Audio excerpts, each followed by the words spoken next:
Hello everyone.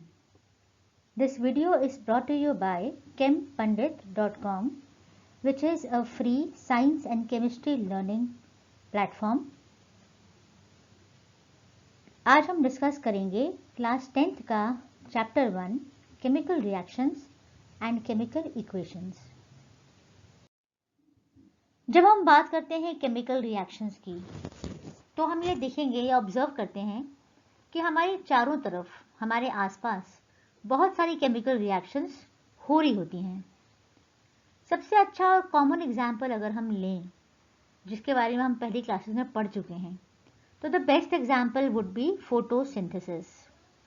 We all know, हम सब जानते हैं कि ग्रीन प्लांट्स सनलाइट की प्रेजेंस में carbon dioxide and water use करके फूड बनाते हैं in the form of glucose and produce करते हैं oxygen gas. This is the chemical reaction. ये जो ऑक्सीजन प्लांट्स प्रोड्यूस करते हैं, ये ह्यूमन बीइंग्स और एनिमल्स इनहेल करते हैं।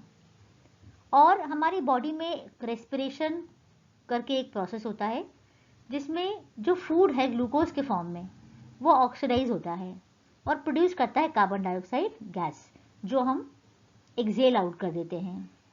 तो ये बेस्ट एग्जाम्पल्स है केमिकल रिएक्शंस का। इसके अलावा बहुत सारे दूसरे भी एग्जाम्पल्स हैं जो हमारे आम जिंदगी में, रोज़मर्रा की ज़िंदगी में जिसे हम देखते हैं। For example, rotting of fruits and vegetables. जब भी हम कोई फ्रूट या वेजिटेबल को रूम टेम्परेचर पे काफ़ी देर के लिए छोड़ देते हैं तो हम देखते हैं कि वो रॉट हो जाता है, उसमें से स्मेल आने लगती है। दिस मीन्स कि इसमें कोई केमिकल रिएक्शन हुआ है, राइट? इसी तरह से और भी एग्जाम्पल्स हम ले सकते हैं। फॉर एग्जाम्पल, थंडरस्टॉर्म, यानी जब बिजली कड़कती है ना, it is again a chemical reaction जिसमें नाइट्रिक ऑक्साइड इन्वॉल्व रहता है। Then again we have another reaction which is combustion reaction. आपने देखा होगा घर में जब मम्मा किचन में कुकिंग करती है तो क्या करती हैं, वो गैस बर्नर यूज़ करती हैं, राइट? गैस बर्नर में फ्लेम कैसे जलता है? By combustion of butane gas. जो गैस आप देखते हैं बर्नर को ग्लो करते हुए, वो बेसिकली ब्यूटेन गैस के बर्न करने से आता है। Again it is a chemical reaction. Then we have digestion, respiration and different examples for chemical reaction.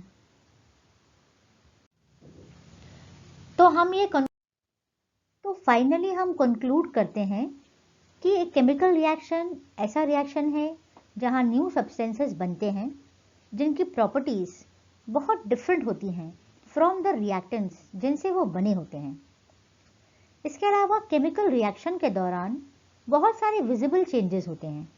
Visible यानी जिन चेंजेस को हम देखकर ये अंदाज़ा लगा सकते हैं कि कोई केमिकल रिएक्शन यहाँ हो रहा है। For example, change in colour. कई बार कलर में चेंज होता है जिससे हमें पता चलता है कि कोई केमिकल रिएक्शन यहाँ हो रहा है। इसके अलावा चेंज इन स्टेट भी पॉसिबल है, यानी कि फिजिकल स्टेट भी चेंज हो सकता है। बहुत बार सॉलिड जो है वो लिक्विड में कन्वर्ट होता है, लिक्विड गैस में कन्वर्ट होता है, एंड सो ऑन। इसके अलावा चेंज इन टेम्परेचर भी पॉसिबल है, यानी कि टेम्परेचर इंक्रीज भी हो सकता है और डिक्रीज भी हो सकता है ड्यूरिंग अ केमिकल रिएक्शन। इसके अलावा बहुत बार गैसेस का एवोल्यूशन होता है, यानी कुछ गैसेस रिलीज होती हैं ड्यूरिंग अ केमिकल रिएक्शन। अब पॉइंट ये है कि अगर हमें केमिकल रिएक्शन शो करना है, डिपिक्ट करना है या एक्सप्रेस करना है, लिखना है, तो वो हम कैसे करेंगे?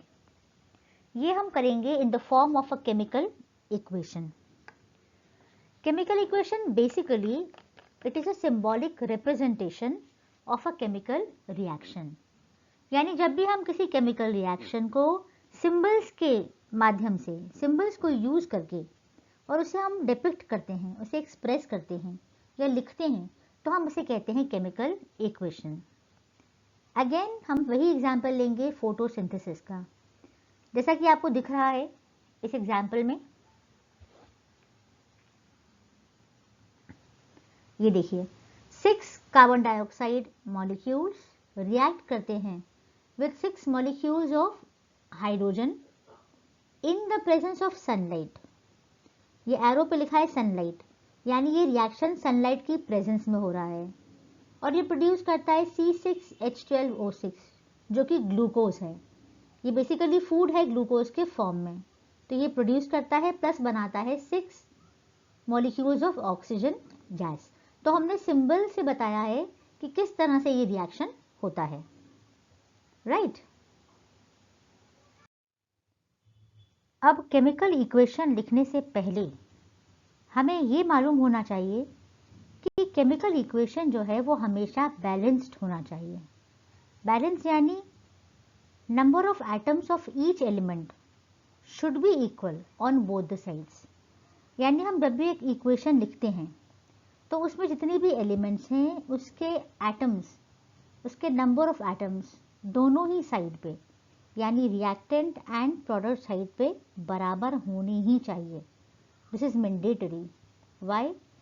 बिकॉज हम 9th क्लास में पढ़ चुके हैं law of conservation of mass which says mass can neither be created nor destroyed.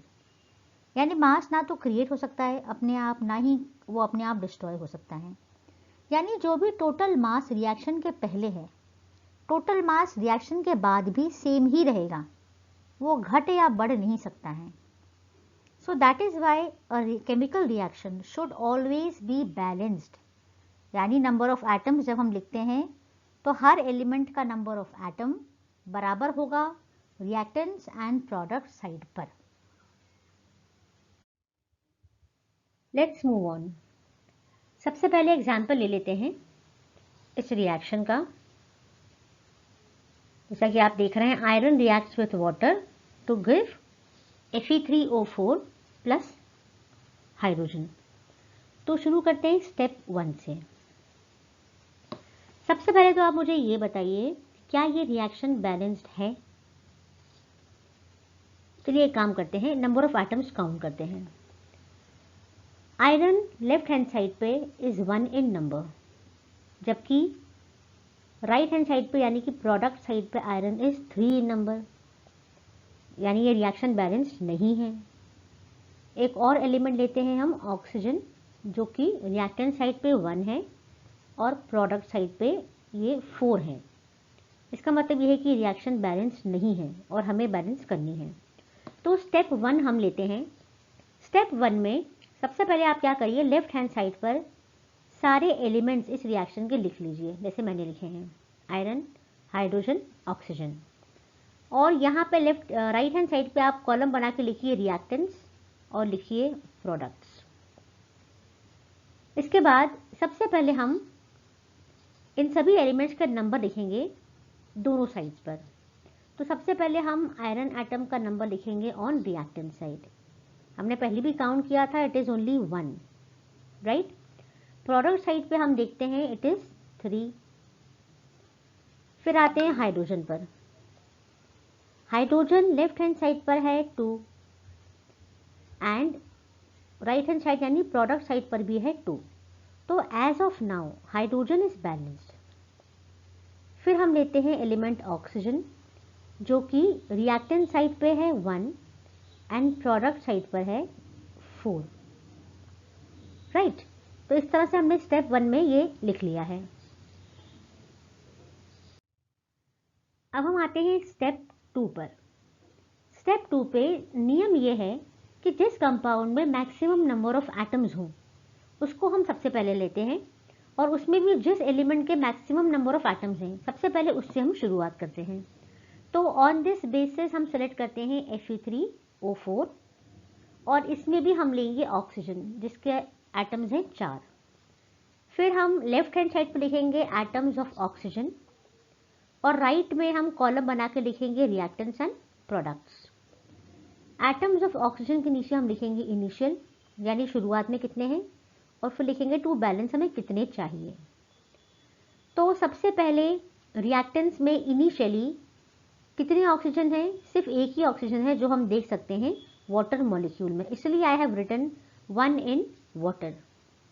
Product side में अगर हम देखें तो Fe3O4 में 4 ऑक्सीजन एटम्स हैं। तो टू बैलेंस हमें क्या करना पड़ेगा, क्योंकि प्रोडक्ट साइड पे 4 है इसलिए हम रिएक्टेंट साइड के 1 ऑक्सीजन को 4 से मल्टीप्लाई कर देंगे। And now the reaction will become like this. अब ये रिएक्शन इस तरह से बन जाती है। ठीक, सो this is your step 2। After step 2 हमें ये रिएक्शन मिल गई है जो मैंने टॉप पे लिखी हुई है। ठीक, तो अब हम करेंगे स्टेप 3। स्टेप 3 में we can see from the equation it is evident कि आयरन और हाइड्रोजन ये दोनों अभी भी बैलेंस करने बाकी हैं। तो हम पहले की ही तरह लेफ्ट साइड पे लिखेंगे हाइड्रोजन एटम्स, राइट में हम 2 कॉलम बनाएंगे reactants and products. Hydrogen atoms के नीचे हम लिखेंगे इनिशियल और फिर लिखेंगे टू बैलेंस। तो reactant side as it is visible कि वाटर मॉलिक्यूल में 4 into 2 8 हाइड्रोजन एटम्स हैं। यही मैंने लिखा है यहाँ पर 8 in 4 water molecules. Product side पर हमने लिखे हैं 2 एटम्स इन हाइड्रोजन। ये देखिए यहाँ पे 2 ही हाइड्रोजन हैं। टू बैलेंस, तो बैलेंस करने के लिए हमें अब क्या करना पड़ेगा, क्योंकि रिएक्टेंट साइड पे ऑलरेडी 8 हैं तो हम प्रोडक्ट साइड को 8 बना देंगे 4 से मल्टीप्लाई करके, और ये करने के बाद हमारे पास अब ये इक्वेशन आ जाएगी। ठीक, अब इस इक्वेशन में हाइड्रोजन एंड ऑक्सीजन दोनों बैलेंस हो चुके हैं। अब हमारे पास इस इक्वेशन में सिर्फ आयरन बैलेंस करने के लिए बचा हुआ है। क्यों? बिकॉज आयरन रिएक्टेंट साइड पे 1 है एंड प्रोडक्ट साइड पे इट इज 3 इन नंबर। ठीक, तो हम बिल्कुल पहले की तरह एटम्स ऑफ आयरन लिखेंगे यहाँ पे, और इधर राइट हैंड साइड पे हम लिखेंगे रिएक्टेंट्स एंड प्रोडक्ट्स। इनिशियली कितने हैं वो लिखेंगे, और फिर टू बैलेंस कितने चाहिए वो लिखेंगे। तो जैसा कि हमें दिख रहा है कि आयरन इज 1 in Fe और यहाँ पे इट इज 3 in Fe3O4। तो टू बैलेंस हम क्या करेंगे, रिएक्टेंट साइड पे हम 3 से मल्टीप्लाई कर देंगे, एंड आफ्टर दिस हम फाइनल रिएक्शन कुछ इस तरह से लिखेंगे। 3Fe plus 4 water molecules gives Fe3O4 plus 4 hydrogen. ठीक, रिएक्शन बैलेंस हो गई है, लेकिन ये रिएक्शन हमें ये नहीं बता रही है कि यहाँ पे रिएक्टेंट्स एंड प्रोडक्ट्स किस फिजिकल स्टेट में हैं। तो इसका मतलब ये है कि ये थोड़ी सी इंफॉर्मेशन हमें और देनी चाहिए।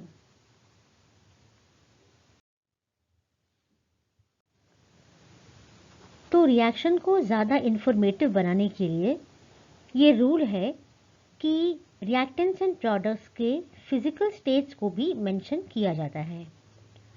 तो क्या करते हैं, रिएक्टेंट्स एंड प्रोडक्ट्स के साइड में, राइट हैंड साइड में सिंपल ब्रैकेट में अगर वो सॉलिड स्टेट में है तो लिखते हैं S, अगर लिक्विड में है स्टेट में तो it is written small l, अगर गैशियस है तो G लिखते हैं, और अगर वो एक्वस फॉर्म में है तो AQ लिखते हैं, और ये सभी स्मॉल लेटर्स होते हैं।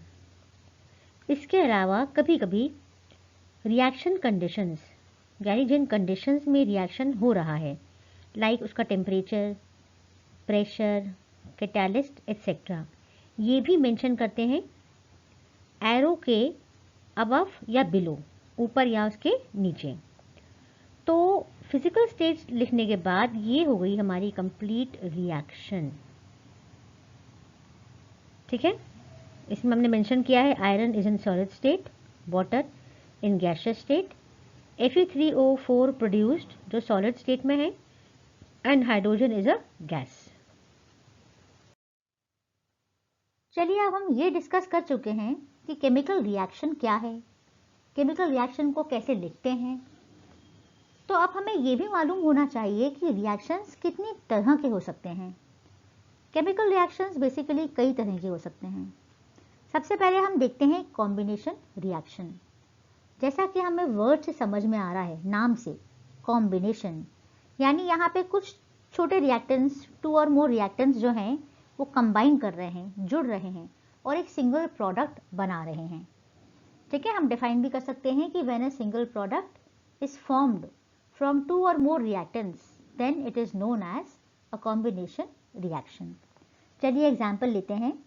एग्जाम्पल हम ले रहे हैं कैल्शियम ऑक्साइड सॉलिड फॉर्म में जब रिएक्ट करता है वाटर से लिक्विड फॉर्म में तो बनाता है lime, calcium hydroxide aqueous solution plus heat is liberated. ठीक, तो क्योंकि ये कंबाइन कर रहे हैं और एक प्रोडक्ट बना रहे हैं इसलिए इसको बोलेंगे कॉम्बिनेशन रिएक्शन। सिमिलरली इस रिएक्शन में जो कार्बन है वो कंबाइन कर रहा है विथ ऑक्सीजन और बना क्या रहा है, कार्बन डाइऑक्साइड।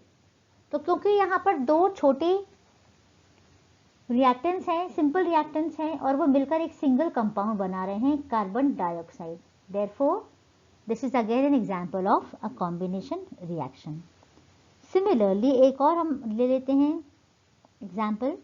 यहाँ पर हाइड्रोजन गैस जो है it is reacting with oxygen gas to form water molecule, यानी हाइड्रोजन और ऑक्सीजन दो सिंपल रिएक्टेंट्स हैं और ये कंबाइन करके बना रहे हैं वाटर मॉलिक्यूल।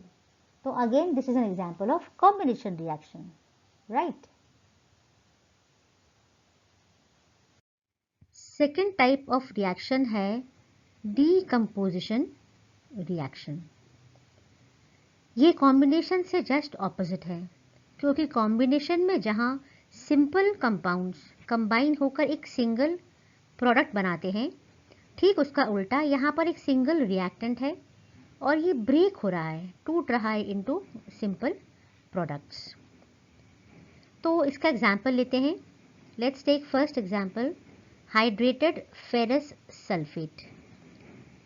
यहाँ पर ये टूट रहा है या ये डिकम्पोज हो रहा है into ferrous sulphate and water molecule, 7 water molecules.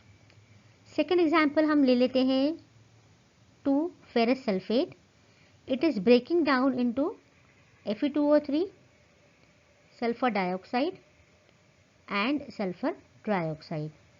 तो जैसा कि आप देख सकते हैं एक सिंगल कंपाउंड FeSO4 डिकम्पोज हो रहा है सिंपल प्रोडक्ट्स में, तो this is a decomposition reaction. एक और एग्जाम्पल हम देख लेते हैं, कैल्शियम कार्बोनेट।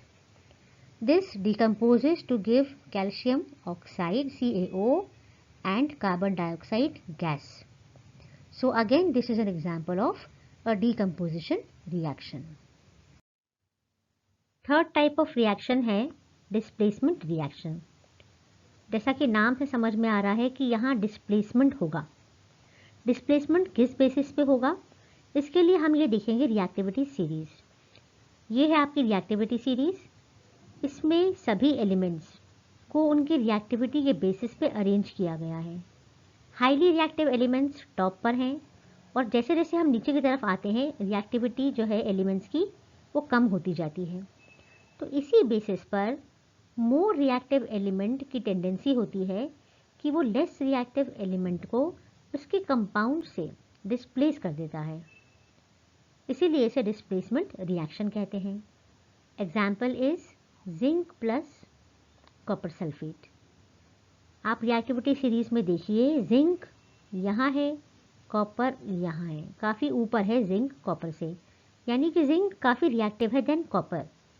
तो इस बेसिस पे जिंक क्या करेगा, कॉपर सल्फेट से कॉपर को निकाल बाहर करेगा और खुद कंपाउंड बना लेगा जिंक सल्फेट। तो ये हो गया डिस्प्लेसमेंट। सेकेंड एग्जाम्पल हम लें लेड का क्यूप्रिक क्लोराइड के साथ। अगेन हम देखेंगे कि लेड कॉपर से ऊपर है, तो ये कॉपर से थोड़ा ज़्यादा रिएक्टिव है। इसी बेसिस पर लेड भी यही काम करेगा। क्या करेगा, लेड कॉपर क्लोराइड से कॉपर को करेगा बाहर और खुद बनाएगा कंपाउंड लेड क्लोराइड। तो इस तरह से ये हो गया displacement reaction. Next type of reaction है double displacement reaction.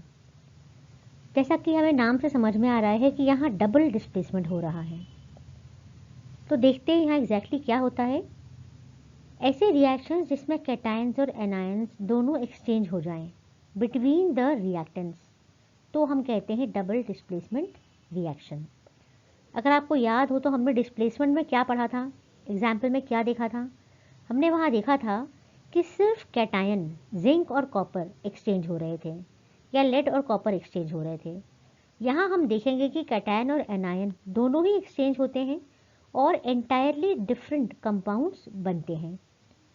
General equation हम लिख सकते हैं like this, AB plus CD gives AD plus CB। तो यहाँ पर आप देखिए, ये जो इसका एनायन है B, ये C के पास चला गया है और ये जो C का एनायन है ये A के पास आ गया है, तो डबल हुआ डिस्प्लेसमेंट और एंटायरली दो डिफरेंट कंपाउंड्स हमें मिल गए हैं। खास बात यह है कि double displacement reactions mostly aqueous solutions में होते हैं। एग्जाम्पल देख लेते हैं। This is sodium sulphate and this is barium chloride. अब देखिए यहाँ क्या हो रहा है, यहाँ सोडियम सल्फेट का एनायन सल्फेट चला गया है बेरियम के पास और इसने बना लिया है बेरियम सल्फेट, और ये जो क्लोरीन है ये आ गया है सोडियम के पास और इसने बना लिया है सोडियम क्लोराइड। ठीक है, तो इस तरह से डबल डिस्प्लेसमेंट हुआ है। कैटायन और एनायंस ने अपनी प्लेसेस स्विच की हैं, एक्सचेंज की हैं, तो ये हुआ डबल डिस्प्लेसमेंट रिएक्शन। अब बात करते हैं ऑक्सीडेशन एंड रिडक्शन की। ऑक्सीडेशन एक इस तरह का रिएक्शन है जिसमें ऑक्सीजन ऐड होता है या हाइड्रोजन रिमूव होता है। तो जब भी ऑक्सीजन ऐड होगा या हाइड्रोजन रिमूव होगा, हम कहेंगे यहाँ ऑक्सीडेशन हो रहा है। इसके अलावा एक और भी डेफिनेशन है और वो डेफिनेशन कहती है loss of electrons is known as oxidation. तो जब भी इलेक्ट्रॉन्स का लॉस होगा कहीं, तो हम कहेंगे कि ये यहाँ पर ऑक्सीडेशन हो रहा है। और जो भी एटम या आयन इलेक्ट्रॉन्स लूज करेगा, हम कहेंगे कि ये ऑक्सीडाइज हो रहा है। ठीक, एग्जाम्पल को हम बाद में डिस्कस करेंगे। पहले हम देखते हैं what is reduction. Reduction oxidation का जस्ट ऑपोजिट है। यहाँ पर हाइड्रोजन का एडिशन होता है या फिर ऑक्सीजन का रिमूवल होता है। तो जब भी ऑक्सीजन रिमूव होगा या हाइड्रोजन ऐड होगा, तो ये कहेंगे कि यहाँ पर रिडक्शन हो रहा है। और जो भी एटम रिडक्शन में जा रहा है या कंपाउंड, तो हम कहते हैं कि वो रिड्यूस हो रहा है। इसके अलावा एक और डेफिनेशन है जो कहती है कि reduction is gain of electrons. तो जब भी कोई कंपाउंड, कोई स्पीशीज इलेक्ट्रॉन्स लेगी, तब भी हम कहेंगे कि ये रिड्यूस हो रही है, यानी यहाँ पर रिडक्शन रिएक्शन हो रहा है। अब देखिए, इसका एग्जाम्पल मैंने लिया है sodium plus chloride gives sodium chloride. क्यों ये एग्जाम्पल लिया है मैंने?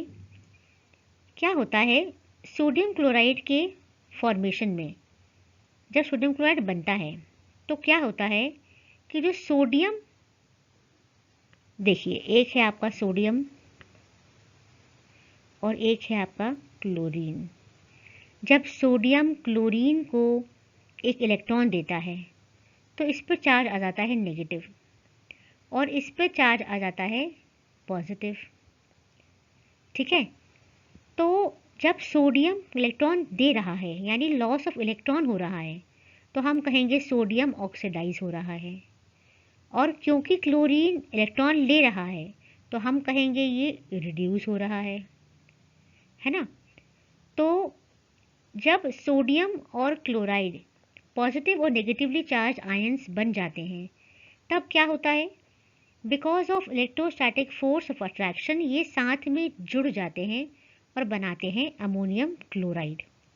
अमोनियम क्लोराइड एक आयोनिक कंपाउंड है जो हम सब जानते हैं। इट इज़ टेबल सॉल्ट, नमक जो हम यूज़ करते हैं हाउस होल्ड में, it is known as sodium chloride. Of course जब हम इसे घर में यूज़ करते हैं तो ये काफ़ी रिफाइन करके बनाया जाता है और इसमें कुछ और भी इंपॉर्टेंट चीज़ें ऐड की जाती हैं, फॉर एग्जाम्पल आयोडीन। तो इस तरह से, क्योंकि यहाँ पर आप देख रहे हैं कि सोडियम क्लोराइड के बनने में क्या हो रहा है, ऑक्सीडेशन भी हो रहा है और रिडक्शन भी हो रहा है। तो ऐसे रिएक्शंस को क्या कहते हैं? ऐसे रिएक्शंस को रेडॉक्स रिएक्शंस कहते हैं।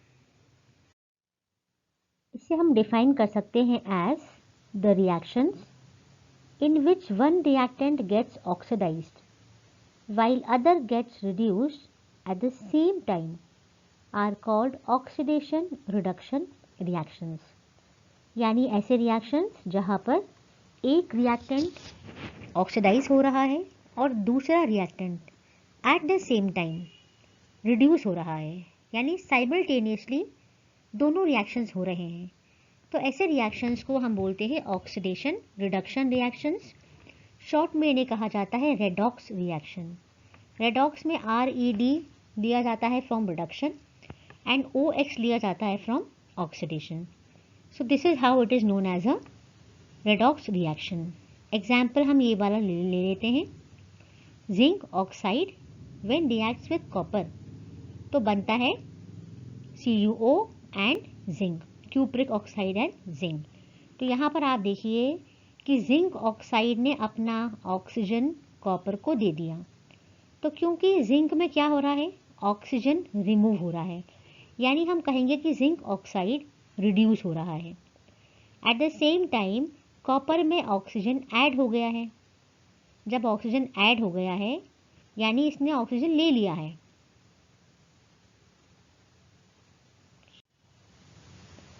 तो यहाँ पर कॉपर जो है वो ऑक्सीडाइज हो रहा है क्योंकि ये ऑक्सीजन ले रहा है। ठीक है, हमने यही पढ़ा था ना, addition of oxygen is oxidation, removal of oxygen is reduction. तो यहाँ पर हमने देख लिया कि दोनों रिएक्शंस एक साथ हो रही हैं simultaneously. That is why this is an example of a redox reaction. Substances जो ऑक्सीजन गेन कर रहे हैं ड्यूरिंग अ रिएक्शन हम कहते हैं कि ऑक्सीडाइज हुआ है, और जो लूज करते हैं हम कहते हैं कि रिड्यूस हुए हैं। एक और एग्जाम्पल हम ले लेते हैं। एग्जाम्पल है मैंगनीज ऑक्साइड प्लस HCl। तो यहाँ पर मैंगनीज ऑक्साइड क्या हो रहा है, यहाँ पर मैंगनीज ऑक्साइड से ऑक्सीजन निकलकर जा रहा है और ये क्या हो रहा है, यहाँ पे क्लोरीन ऐड हो रहा है। तो हम ये देख रहे हैं कि मैंगनीज ऑक्साइड से ऑक्सीजन निकल गया, रिमूवल हो गया है ना, रिमूवल हो गया यानी कि ये रिड्यूस हो गया है। रिड्यूस होकर इसने बनाया है मैंगनीज क्लोराइड। और यहाँ हम देख रहे हैं कि HCl जो है ये अपना हाइड्रोजन जो है ये बना ले रहा है वाटर मॉलिक्यूल। ठीक है, और एक क्लोराइड जो है वो अलग सेपरेट हो जा रहा है। तो क्योंकि ऐसा हुआ है इस रिएक्शन में, इसीलिए HCl क्या हुआ है बताइए, HCl से हाइड्रोजन रिमूव हुआ, यानी यहाँ पर इसका उल्टा हुआ, यहाँ पर ऑक्सीडेशन हुआ है। ऑक्सीजन ऐड हो या हाइड्रोजन रिमूव हो, राइट।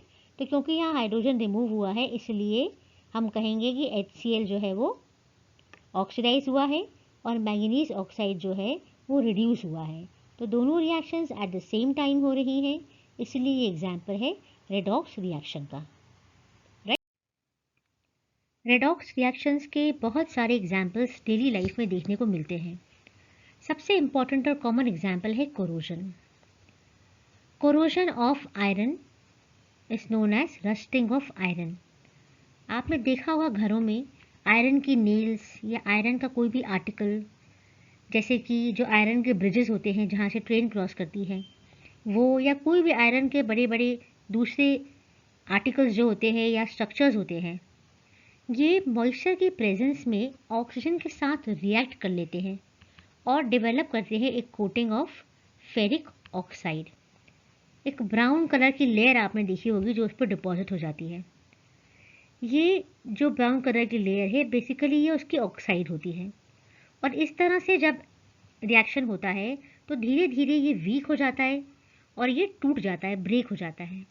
तो basically corrosion of iron results in damage and huge loss, क्योंकि इसके टूटने के बाद इसको रिपेयर करना पड़ता है या उसको रिप्लेस करना पड़ता है। तो दिस कॉजेज ह्यूज लॉस। इसके अलावा और भी मेटल्स हैं जो कोरोड करते हैं, for example copper and silver. Copper के यूटेंसिल्स हम घरों में यूज़ करते हैं, उस पर एक ग्रीन कलर की कोटिंग डेवलप होती है। This is again because of corrosion, क्योंकि ये कॉपर का ऑक्साइड होता है जो उस पर कोटिंग के रूप में डेवलप हो जाता है। इसके अलावा सिल्वर की ज्वेलरी आप देखना घरों में मम्मी पहनती हैं सिल्वर की ज्वेलरी, सिल्वर के ऑर्नामेंट्स, आफ्टर सम टाइम वो ब्लैक हो जाते हैं, उस पर एक ब्लैक कोटिंग डेवलप हो जाती है। This is because of corrosion of silver, और इसको कहते हैं tarnishing of silver. Particularly silver के केस में इसको टार्निशिंग कहते हैं, और आयरन के केस में कोरोजन को रस्टिंग ऑफ आयरन कहते हैं। तो ये एक बहुत ही कॉमन एग्जाम्पल है जो हम देख सकते हैं। एक और बहुत ही कॉमन सा फिनोमेना है और इसका नाम है rancidity. I am very sure कि ये नाम आपने कभी भी पहले नहीं सुना होगा, लेकिन जब मैं आपको बताऊंगी तो आप तुरंत इसको समझ जाएंगे। देखिए घर में क्या होता है, जब भी हम ऑयली फूड, चिप्स या कुछ नमकीन वगैरह अगर कुछ समय के लिए रख देते हैं या रखकर भूल जाते हैं तो उसके स्मेल में और टेस्ट में चेंज आ जाता है। उसके बाद वो खाने में अच्छा नहीं लगता है। ऐसा क्यों होता है? ऐसा होता है because of oxidation of fats and oils to produce rancid. यानी जिस ऑयल में इनको फ्राई किया गया होगा वो ऑयल, वो फैट्स ऑक्सीडाइज हो जाते हैं और रैंसिड बना लेते हैं, जिसकी वजह से इसका टेस्ट खराब हो जाता है और इसमें स्मेल भी आती है, so that it can not be used, right? So with this topic we end this chapter 1 of class 10 chemical reactions and chemical equations. अगर आपको कोई भी डिफ़िकल्टी इसमें होती है तो you can definitely contact me through my mail ID, or you can leave your mail ID on the website of Chempandit, and also you can leave any comment on the YouTube channel. We also have a FB page and we also have a Instagram account of Chempandit. So you can contact on any of the platform for any difficulty, any problem. I will just love to get back to you and will surely try to solve your problem. Thank you.